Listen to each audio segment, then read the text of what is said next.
অরুন্ধতী বললেন, সাধী রানী মেনকে, ওঠো, আমি অরুন্ধতী তোমার গৃহে এসেছি।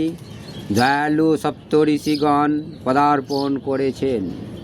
অরুন্ধতী গলা শুনে মেনকা শীঘ্র উঠে পড়লেন এবং লক্ষ্মীর ন্যায় তেজস্বিনী সেই পবিত্রতা দেবীর চরণের মাথা রেখে বললেন।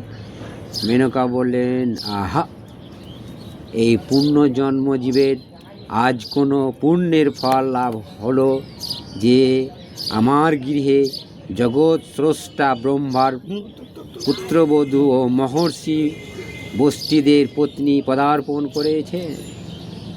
দেবী, আপনি কেন এসেছেন আমাকে বলুন, আমিও আমার কন্যা আপনার দাসীর মতো আপনি আমাদের কৃপা করুন।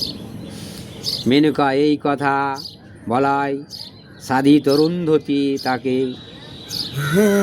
ভালোভাবে বোঝালেন এবং